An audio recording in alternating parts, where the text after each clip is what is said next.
What if you did everything right in retirement?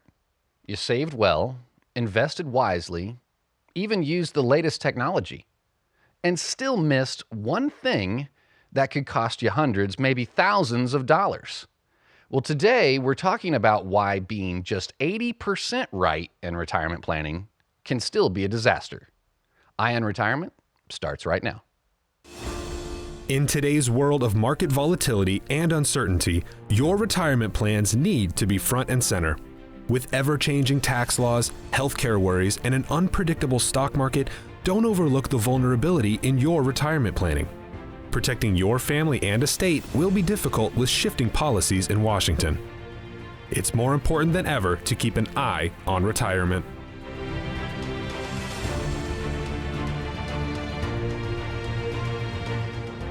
Welcome in to Eye on Retirement. I'm your host, Matt Goolsby. Today's show is something I see every single week. People who are smart, disciplined, successful. But here's the catch. They're unknowingly exposed to retirement blind spots. So let's talk about, I'm going to call him Ernie. He's someone I met from one of our in-person classes this past week. Ernie's an engineer. He's a numbers guy, detail-oriented. By most standards, Ernie had won the retirement game with a projected net worth of almost $4 million. Ernie said to me after the class this last week, he said, "Matt, lately I've been using AI for a lot of my financial decisions, and honestly, it seems like AI took him pretty far. But here's the problem. AI can get you about 80% of the way there, but what about that other 20%? In retirement, that last 20% is where the real risk lives. Taxes, Social Security timing, Medicare penalties, and estate planning mistakes. We see it far too often. Ernie's previous advisor, he was great at the investments, but he couldn't help with a tax strategy. And that's why he scheduled a retirement risk review with us at Market Advisory Group. That retirement risk review, it's designed to uncover the blind spots that technology misses or maybe can't see. And if you're relying on the assumptions instead of coordination, or maybe if you're getting 80% of the way there with the information from these AI tools, it might be time for a second look. So how would you get that second look? How would you get your retirement risk review? Well, it all starts with a 15-minute introductory call to find out where those blind spots might be. To schedule your 15-minute chat with us, call 833-44-CORE4. That phone number is 833-442-6734. Or better yet, go visit our website, retirementhelp.com. The booking page is /report. So that's retirementhelp.com /report. And here's why I think you should do this. Retirement doesn't fail all at once. It fails quietly, one missed decision at a time. Now, we'll be coming back right after this short break. I'll be joined with Presley with Market Medical Insurance to discuss the Medicare traps you need to avoid. Stay tuned. We'll be right back with more Eye on Retirement right after this. Out on the water, there is a moment. Perfect synchronization. The team working together in harmony to reach their goal. Now, imagine finding a team of financial professionals to help run your course down the river of retirement. Market Advisory Group is that team. Financial advisors, tax professionals, estate planning attorneys, and Medicare advisors. All in the same boat. If you don't have a team like this in one place, it can become a hassle to relay information between them. When you come to Market Advisory Group, we bring everyone together for you. To get you answers in real time. To help make sure you don't miss something that puts your unique plan off course. you shouldn't be the one doing all the work to keep your retirement on pace. You should have a team in the boat with you. Your voice telling them where you're at, where you'd like to end up, and how you want to get there. And at that point, everyone falls into sync, all pulling in the same direction, toward the same purpose. Your retirement's financial security. We are Market Advisory Group, proud sponsor of Shocker Rowing.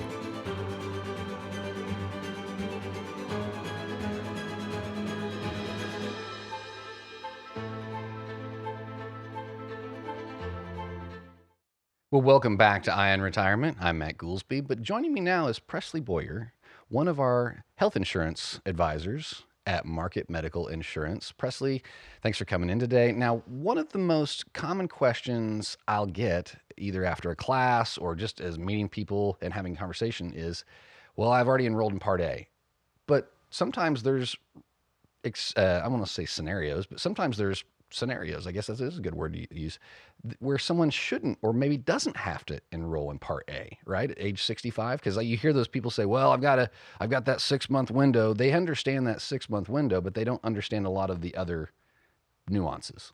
Yeah, so a lot of people actually come to us, say you are 65 years old, you're eligible for Medicare Part A and Part B. Part A is going to be your hospital insurance. That is a $0 monthly premium. With that, if you are still working and you have coverage through your workplace, it's called creditable coverage, you are not required to take Medicare Part A or Part B until you lose your creditable coverage once you stop working. There are certain forms we have to fill out. There's a couple extra steps to help you avoid any late enrollment penalties, but a lot of people end up doing that. That's what a lot of our clients actually end up coming to see us for. It's an ever-changing landscape too. Just as soon as you think you know something, the government changes something with a form. But you said something there, and there was a little wiggle room. And I had a client one time that said, no, I'm turning 65 and my company's forcing me to go on Medicare. Is that something that happens?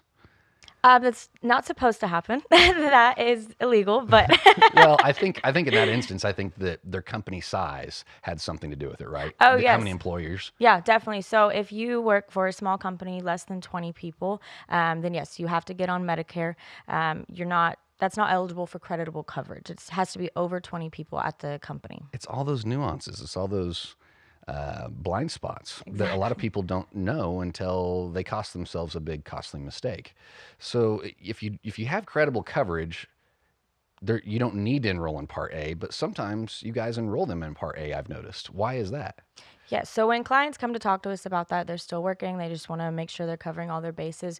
A lot of times we will help them go through the process of enrolling for Part A since it is a $0 monthly premium. You're not paying anything. It's a little bit of extra coverage. It does fall secondary to your workplace insurance. But with doing that, it just speeds up the process, really streamlines it when we do start the process of enrolling in the rest of the parts of Medicare, Part B. It really just streamlines the process. You have your Medicare number already. You're already established in the system. It really just helps us out. Well, I know there's a lot of, I guess I'll use the word anxiety from people that are approaching age 65 and they're like, oh, I got to get signed up. Because I think what's been ingrained in them is the permanent nature of the Medicare penalties, something that if you don't do something right, they're going to charge you a penalty. And oftentimes that's for your rest of your life. Yes, correct. It is. It's a lifetime penalty. That's with your Medicare Part B. So that's going to be your outpatient medical insurance, as well as your Part D, which is going to be your prescription drug coverage. So there are late enrollment penalties associated with both of those. But again, if you have creditable coverage, we can get those waived for you. But yes, a lot of people come in with anxiety. It's really drilled into your head to avoid those late enrollment penalties. Now, here's one of, again, the classic examples of whose responsibility is this, because if someone is contributing to maybe a health savings account at their work, but then they want to go on Medicare, is it their tax person's responsibility to tell them that? Is it their financial advisor's responsibility to tell them that? Or is it maybe they're not even working with a Medicare advisor or a health insurance advisor helping them walk through these things, but they don't understand that there are some nuances where you can't keep contributing to an HSA and be enrolled in Medicare. Correct. So you have to stop contributing to an HSA 6 months in advance before you plan on switching to Medicare Part A. If you don't, they do backdate your effective date 6 months. Because once you are on any form of Medicare, you cannot contribute to an HSA. If you do, then there is tax penalties associated with that. So here you'd have this scenario set up where the average retiree would have to navigate that on their own between maybe their financial advisor telling them, hey, you need to go talk to a Medicare person, or hey, you need to go talk to a tax person. And then the coordination tax, we talked about this just a couple of weeks ago on the show, where people don't understand what they don't know until it costs them a bunch of money. And that's what we don't want. Correct. You don't know what you don't know. So if you ever search the internet for, hey, what do I not know that I need to know? Yeah. Doesn't work out that well. No, but they're working on it, right? Yeah. So does AI talk about getting this wrong? And AI is not going to go back to Medicare. It's not something you can typically undo if you miss these sign-up windows or these enrollment deadlines and all this stuff. Yeah, so if you are talking to AI to try to help you create a plan and they miss any forms of these, again, the lifetime enrollment penalty, those tax penalties, a lot of things can be missed, overlooked. You don't know what you don't know. That's true. So to boil it down, or to recap here, if you're 65, but you might still have credible coverage, you might not want to enroll. Maybe you want to enroll just in Part A, but it's better to have someone walk you through your unique situation versus just asking the internet. Definitely, that's what we do here. We sit down, go through everybody's specific scenario and what would work best for them. We give them their options. You can move to Medicare at any time once you are eligible at 65, but we really just want to make sure we're doing what's best for our clients. Sure. Presley, thank you. So if you're within 5 years of retirement and you're unsure about Medicare timing, that's exactly why we start with a retirement risk review. Well, now when we come back, we'll get into the taxes and tax preparation versus tax planning, having a conversation with tax advisor Lauren Dietz with Market Tax Services. Gee, how many times can I say tax? Stay tuned. We'll be right back after the break. Retirement is supposed to be exciting, the reward for decades of hard work. But for many, it starts with a flood of questions. When should I take Social Security? How will taxes change when I stop working? What do I need to know about Medicare? And what happens to everything I've built when I'm gone? Retiring isn't just about leaving work. It's about stepping into a whole new season of life and making sure you're ready for it. That's why there's retirementhelp.com, a free online resource built specifically for people just like you. Clear, trustworthy information on the decisions that shape your retirement. RetirementHelp.com is here to empower you with the resources and education you need to retire with ease. What sets RetirementHelp.com apart from other resources is how we view retirement planning. We believe it takes a team, because taxes can affect Medicare costs, and finances can affect estate planning. We take a holistic approach to retirement, so you don't have to bounce around like a pinball to get your questions answered. We have articles designed to answer questions you may have, webinars that dive deeper into topics like Social Security and taxes in retirement, videos, TV shows, and podcasts exploring real-life issues retirees have run into, as well as daily updates addressing changes in the retirement landscape. Don't let doubt keep you up at night wondering if you're ready or not. Visit retirementhelp.com today and start planning the retirement you deserve.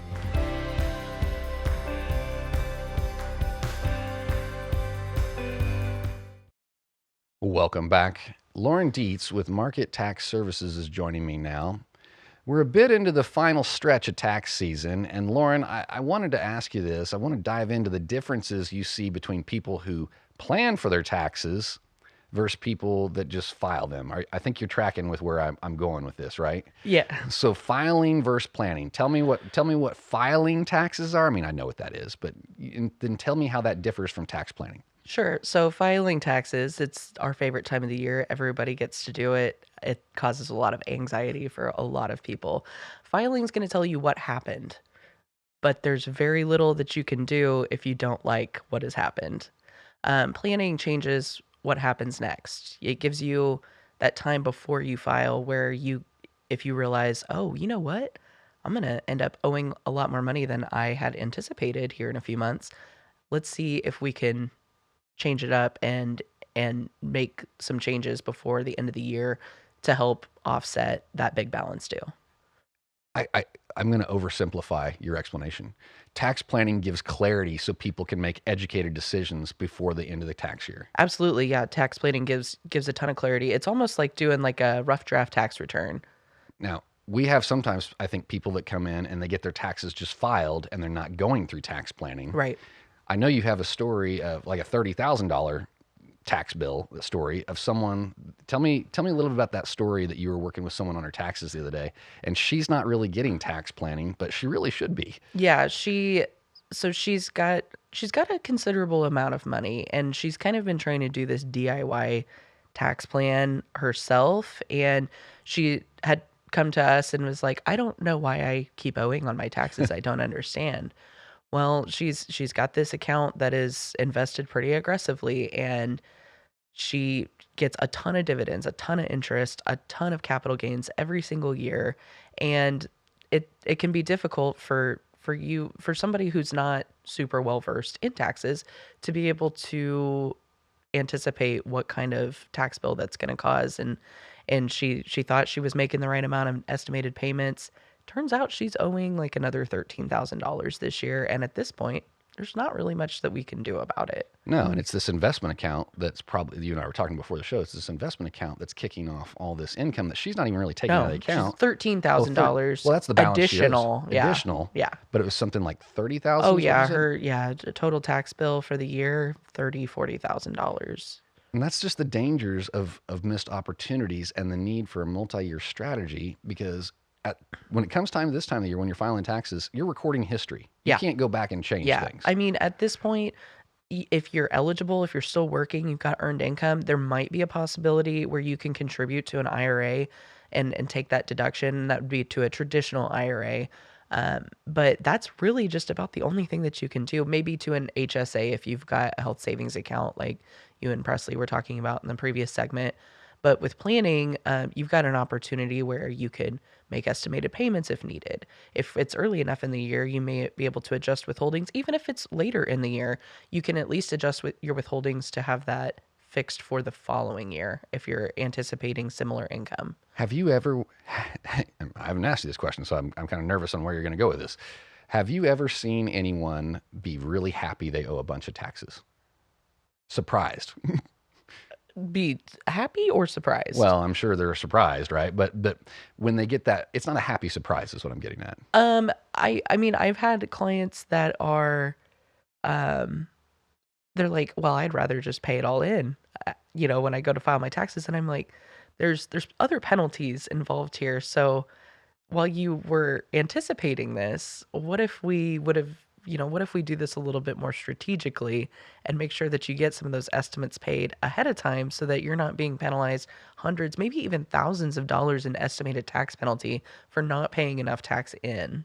So I was talking in my monologue at the start of the show about Ernie, who he came on one of our classes. Yeah. His current or old advisor, however you want to say it, is not able to help him with the tax planning, and he's selling his business.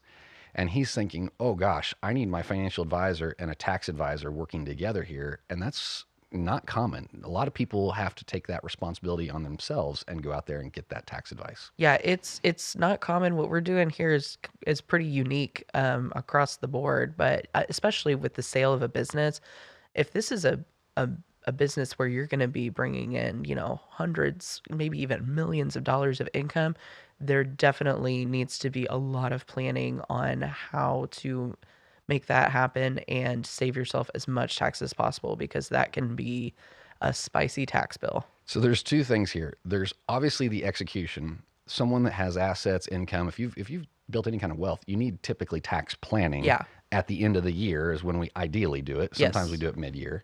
Right now, you don't want to do it right now because you're in the middle of tax season. Right. Someone asked yesterday, you and I are an appointment, and I'm like, well, please wait until we're gonna come April back in, like, 16th or later. June. Yeah, June. Lauren's oddly busy right now. But then it's the coordination most retirees don't go out and get that tax advice before the end of the year, but it's the coordination. Yeah. So it's execution and coordination where they're failing big time. Right. Yeah. And when you're working with the financial advisor as well as their tax advisor, we've got the tax advisor is going to have more visibility on what kind of retirement accounts they've got, how much money is in those, where there's opportunities that we can maybe move some of that around. As far as like if a Roth conversion is going to be a good idea for a client. But if you've got, their financial advisor at this one place and their tax advisor at this other place, they're not going to be talking to each other typically. And so it's hard to plan around that. And sometimes clients, they've worked their whole life and they made this money, and then their financial advisor a lot of times is just like, we're going to do this, we're going to do this. And they're not really sure what they've got going on. And so it helps when we're all in the same room and we can all discuss that openly. So you're saying there's an opportunity for success. It goes up exponentially when you're getting tax planning with the investment advice. Absolutely. Well, that's great advice right there. And, in our final segment, when we come back from this break of today's show, we're talking about the investment everyone thinks is safe and why the assumption may no longer hold, with insight from financial advisor Doug Miller right after this break. Stay tuned. We'll be right back. Every client we work with deserves a custom-made plan to fit them. We can take any situation that's thrown in front of us, look at what fears they may be trying to work through, and come up with very creative solutions. We are unique to people that are seeking to try to have the complex things more simple. We work together as a team. As an advisor, it'll come up with tax questions. It's great to have a CPA here in the office that can answer those questions and give them accuracy. Market Advisor Group, proud to be local. I need a place to go to see about my investments. Ask my friends if they know about holistic retirement. Everything in one place. Estates, taxes, and Medicare. People meeting face to face. Advisors to help me get there. At Market Advisory Group. Retirement under one roof. At Market Advisory Group. We're invested in you. Welcome back to Eye on Retirement. Joining me now is Doug Miller with Market Advisory Group. Doug, a lot of retirees believe bond funds must equal safety. Is that true? You know what? I'm not entirely sure that was always true, or really ever. If you look back at the recent... Okay, let me take a step back. One thing we want to distinguish, you said bond funds. Yeah. Behave differently to bonds. They do. So a lot of people make that mistake. They just hear the word bonds, they don't hear the word funds. That's true. So that's a distinction you want to make, want to look at. Now, over the last 5 years, some of the premium bond funds from some of the big companies, and I'm not going to drop any names, but they've lost between 12 and 16%. Yeah, I had a gal that came to one of our classes, and she came in, and I'm not going to use her name. I about used her name, but she had about $2 million, and that $2 million, she'd went to this advisor in about 2019 or 2020. Right before COVID, and she'd invested this $2 million, and she said she wanted to be very conservative. But she couldn't figure out why, fast forward to today, her $2 million is $1.5 million. And you and I were even talking, that's just on paper. You're not even factoring in the loss of purchasing power from inflation. Yep. Yeah, inflation over the last 5 years is equivalent to 20%. So basket of goods 5 years ago for $100 now costs you $120. Some people might say it's more. So I thought you were going to give us some kind of British basket terminology there, no. Basket of goods. No, I've been here long enough. I can't. Well, these bond funds can actually lose value, and I think that's what a lot of people don't even realize. And back to the lady I was talking about that had $2 million and it went down to 1.5. I charted her and said, bond funds get really volatile when they change interest rates. And what have they been doing for the past 4 or 5 years? They've been tweaking and messing with interest rates. Absolutely. And the other thing to think about bond funds is that they have been designed for the market, not for the consumer. So as an advisor, if I wanted to do a bond fund, I can go in and buy bond funds in minutes, the same amount of speed and effort it takes me to buy stocks or portfolios. Buying bonds and other bond replacement products takes a lot more paperwork, a lot more time. They're more designed for the individual. Bond funds are designed for mass sales. So you have someone with a 60-40 split portfolio, 60% stocks, 40% bonds. Well, stocks have done well over the past 5 years, Some people might even not realize their bond funds are doing this abysmal performance that you and I see. Like you said, you've seen examples of 12, 15, 16%. If you had one foot in a pot of boiling water and you had another foot in an ice cold pot of water, on average, you should feel okay, right? I haven't practically tried that myself. I don't think I would. But you're right. You don't see people just look at the bottom line. They don't see how the stock performed. They don't see how the bond performs. They just, okay, this is beyond me. I'm just going to look at the bottom line. Hey, it's going up. And the stock's driving it up, but the bond funds can be a drag. And also, if you're still working and contributing, then you're putting money in. You're not really seeing, you're not appreciating how much a bond fund can put a drag on your overall portfolio, the full value of it. When we're taking people through the process, in step 3 of our process is where I normally get the analysis and showing people, hey, this has been your performance over the past 4 or 5 years. Are you okay with that? A lot of people are shocked. Do you think the general public has any idea how these bond funds are functioning in their nest egg or their portfolio? No, not at all. I've seen so many people shocked and have just said, okay, get me out of this now.